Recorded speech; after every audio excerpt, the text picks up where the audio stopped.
Hello everyone, in today's video I will give you my opinion on what is the best way to become a software engineer if you have really no IT background and you didn't graduate university. This process will be a number of steps. I think really if you commit to it, if you really commit a lot of time every single day, this can get you to being hireable as a software engineer in a few months period. With this, let's get started.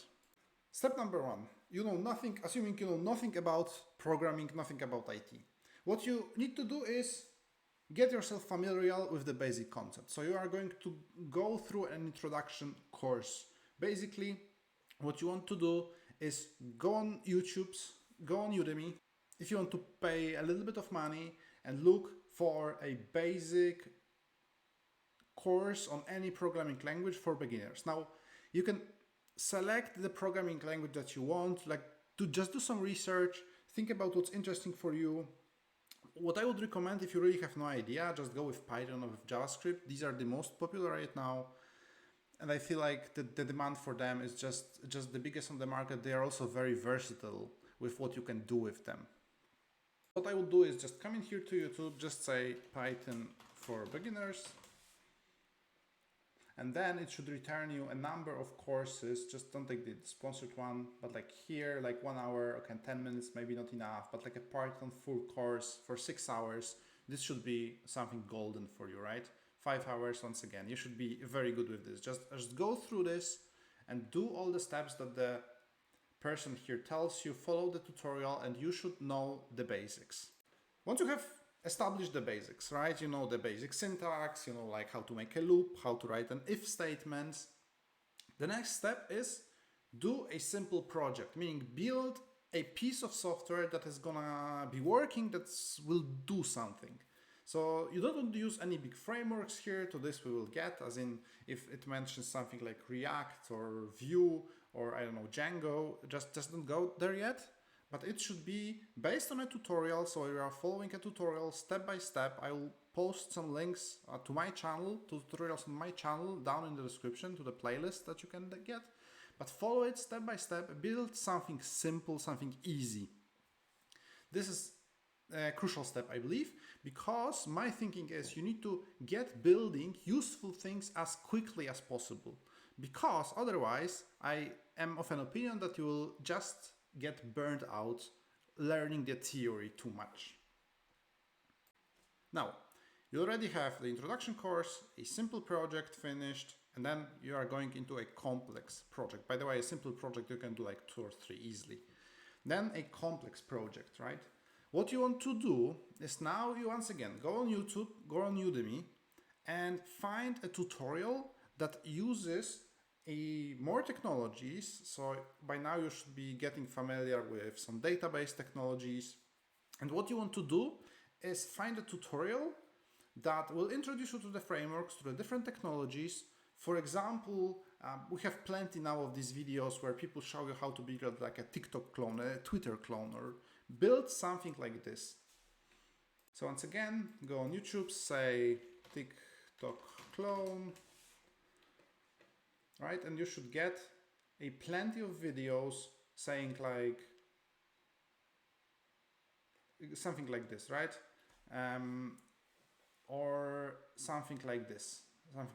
Important is that you mention here your technology. So if you have selected something like JavaScript, just mention JavaScript, right? And you will have like full stack TikTok clone, or you can just say, I don't know, if you don't like TikTok, you can just say Twitter clone, and then you'll have plenty of videos that just show you how to build something like this, and just go through them.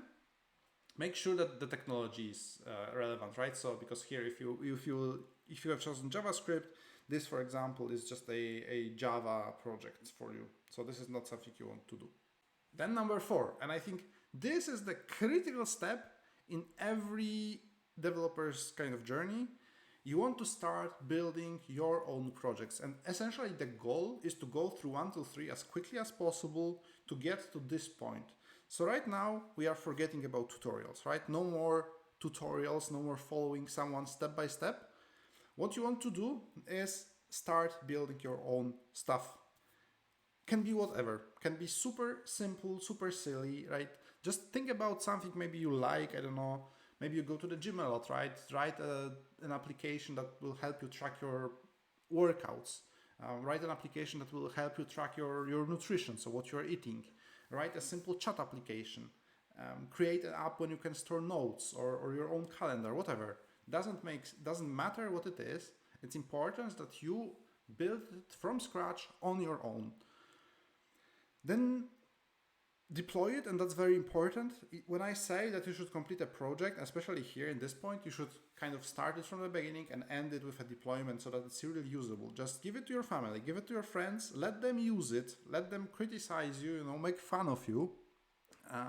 And then you kind of improve it, right? Go through a few iterations, improve, change some things, fix some bugs that will surely be there. This is the most important step in your development journey. Then finally, step number 5, I want you to get familiar with advanced concepts, because so far you have really not covered anything. You have just learned the practical side. You have not covered anything that someone like an university graduate would have during their studies. So here you know nothing probably about data structures, or you just know the ones that are the most commonly used. You know nothing about the algorithms, and you have probably not heard about LeetCode up to this point. So what is important right now is that you go on, find some courses, or for example, data structures and algorithms. I find this kind of the most important for your journey going forward, and go through it, do the course, and then like a great place to practice it is a site called LeetCode. Just Google for LeetCode, it doesn't matter. Now the exact link.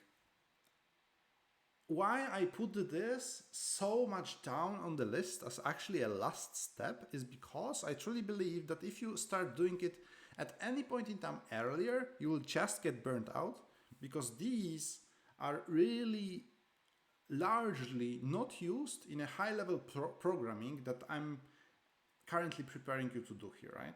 So these are just not as important, but it's very important because there will be some critical points in your piece of software that you will create where you will use it, and this will greatly improve it. This is why it's important to know them, because it just makes you a well-rounded programmer. And finally, last step, or a number of last steps, because steps 4 and 5 are actually meant to be repeated. I would say more 4 than 5. So how I imagine this is that your projects are just increasing in difficulty, right? You are building something more and more complex and more useful. And this is how actually, by repeating these steps, this is how you get to be a software engineer, right? So once you realize, hey, I'm building really high quality projects, really useful projects, you can, well, one of the paths is you can just deploy them, make an application, find a way to monetize it, and this is how you can get your money. Or you can build up your CV, build up your portfolio. For this, you also should have the applications that you are developing. They should also be hosted somewhere and accessible for a potential recruiter. So by repeating the 4th and 5th step, really, once you're building something new and then maybe learning a little bit of the advanced things behind it, these are very important steps. And then you will be repeating them for how long? This is up to you. I would just test the waters. After you are comfortable building some projects that you feel like require a lot of work, you put in, you look at them, you are proud of them. Just if you want to then work as a software engineer in a company, start applying, see what is the feedback that you are getting, and just work from there. This would be it from my side. I truly feel like you can complete this journey in a few months if you really commit to it, like something like maybe 4 to 5 to 6 months should be really doable if you really are committed and really spend the time here. In my opinion, it's possible in this period of time to go through all the steps, to actually build a number of projects, and then start your software engineering career. Good luck to you, and I will see you in the next video.